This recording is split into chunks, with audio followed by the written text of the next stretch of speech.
2024 लोकसभा चुनाव से पहले कांग्रेस पार्टी ने उत्तर प्रदेश कांग्रेस कमेटी में बड़ा बदलाव किया है। लोकसभा की 80 सीटों वाले राज्य की कमान अब कांग्रेस पार्टी ने उस व्यक्ति को सौंप दी है जिसने वाराणसी से नरेंद्र मोदी को चुनौती दी थी।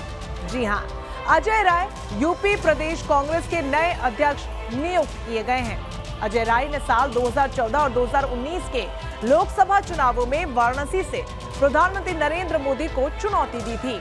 यूपी की सियासी नब्ज पर नजर रखने वालों का तो यही कहना है कि प्रदेश अध्यक्ष बृजलाल खाबरी को हटाकर भूमिहार जाति के अजय राय की ताजपोशी के कई मायने हो सकते हैं।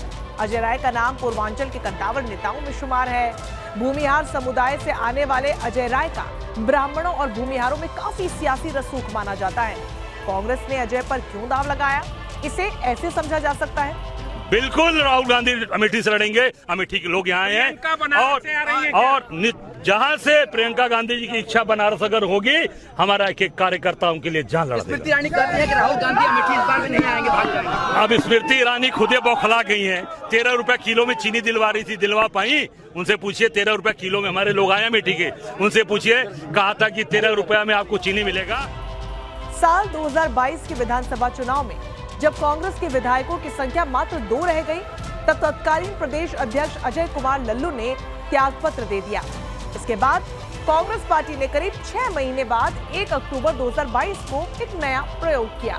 ये प्रयोग कुछ इस तरीके से था कि इसमें एक प्रदेश अध्यक्ष बनाया गया और अलग अलग समाज से आने वाले 6 अन्य लोगों को प्रांतीय अध्यक्ष नियुक्त किया गया। ये नियुक्तियां कुछ इस तरह से थी।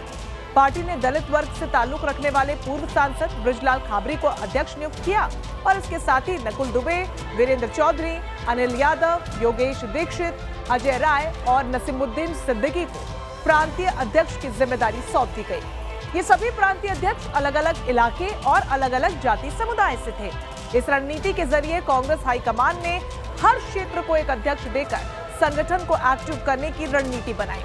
इसके बाद विभिन्न दलों के तमाम नेताओं के कदम कांग्रेस की ओर बढ़े, लेकिन उस तरीके का संघर्ष नजर नहीं आया जिसकी वो उम्मीद करती है। अब पार्टी ने अजय राय के जरिए फिर से जुझारूपन के साथ मैदान में उतरने का संदेश दे डाला है। वजह 5 बार विधायक रहे अजय राय हर स्तर पर संघर्ष के लिए पूरी तरीके से तैयार रहते हैं। अब आपको ये भी बता देते हैं कि कैसा रहा है अजय राय का सियासी सफरनामा।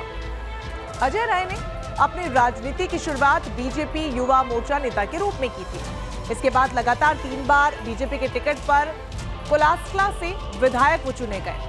साल 1996 में उन्होंने पहली बार इस सीट से चुनाव लड़ा और सीपीएम के 9 बार के विधायक उदल को मात दी। इसके बाद उन्होंने पीछे मुड़कर कभी नहीं देखा। वो लगातार 3 बार बीजेपी के टिकट पर विधायक चुने गए। इसके बाद अजय राय ने इस सीट से साल 2009 में हुए उपचुनाव में निर्दलीय के तौर पर भी चुनाव जीता और उससे पहले साल 2009 में वाराणसी में हुए लोकसभा चुनाव में अजय राय ने समाजवादी पार्टी के टिकट पर चुनाव लड़ा। उनके सामने थे बीजेपी के बड़े नेता मुरली मनोहर जोशी और बीएसपी से माफिया मुख्तार अंसारी। अजय राय को करीब 19% वोट मिले। वो तीसरे नंबर पर रहे और इसके बाद साल 2012 में जब यूपी में विधानसभा चुनाव हुए तो अजय राय की कुलासला सीट पिंडारा सीट में मर्ज हो गई। अब अजय राय ने कांग्रेस का दामन थाम लिया था और इन चुनावों में भी अजय राय की जीत हुई। इसके बाद साल 2014 के लोकसभा चुनावों में अजय राय को कांग्रेस पार्टी ने वाराणसी लोकसभा सीट से नरेंद्र मोदी के खिलाफ मैदान में उतार दिया। इस बार भी उनका सामना 2 बड़े नेताओं से था। एक थे नरेंद्र मोदी और दूसरे आम आदमी पार्टी के नेता अरविंद केजरीवाल। मोदी लहर में अजय राय के हाथ भी हार ही लगी।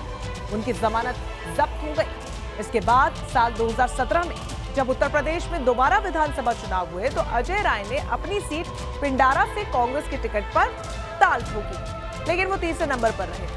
अब अजय राय के पास ना तो विधायकी बची थी और ना ही सांसदी। सामने 2019 के लोकसभा चुनाव थे। कांग्रेस पार्टी ने फिर से मोदी के सामने अजय को खड़ा कर दिया। अजय राय इस बार भी तीसरे नंबर पर ही रहे और इस बार वोट प्रतिशत में थोड़ी बढ़त हालांकि उन्होंने जरूर हासिल की। अब अजय राय के पास वापस विधानसभा में लौटने का मौका साल 2022 के विधानसभा चुनाव में आया था। वो पिंडारा विधानसभा सीट से फिर चुनावी मैदान में उतरे और इस बार भी पार्टी थी कांग्रेस और सामने थे बीजेपी और बीएसपी के प्रत्याशी। अजय राय फिर तीसरे नंबर पर आए।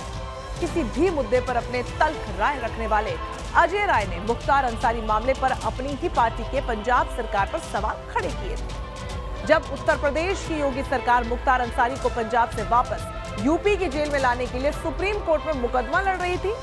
आपको बता दें कि अजय राय के परिवार और मुख्तार अंसारी के बीच की दुश्मनी भी पूर्वांचल में खासी चर्चित रही। पिछले दिनों अजय राय के बड़े भाई अवधेश राय की हत्या के आरोप में मुख्तार अंसारी को सजा मिली।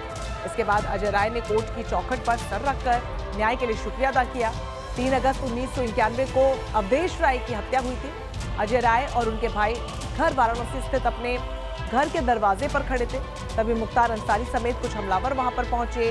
कार से ये सभी पहुंचे और अवधेश को गोली मार दी गई। और ऐसा भी कहा जाता है कि अजय राय ने जवाबी कार्रवाई में अपनी लाइसेंसी पिस्तौल से गोली चलाई थी, जिसके बाद हमलावर कार छोड़कर फरार हो गए। बाद में मुख्तार को इसी मामले में सजा मिली है। इसके अलावा वाराणसी में भी प्रधानमंत्री नरेंद्र मोदी की काशी विश्वनाथ कॉरिडोर के निर्माण के दौरान मंदिरों के विध्वंस की उन्होंने खुलकर मुखालफत की। और इतना ही नहीं, सपा शासन के दौरान गणेश प्रतिमा के विसर्जन मामले में भी उन्होंने खुलकर प्रतिकार यात्रा का समर्थन किया था, जिस वजह से उन पर आज भी मामला चल रहा है। Team news.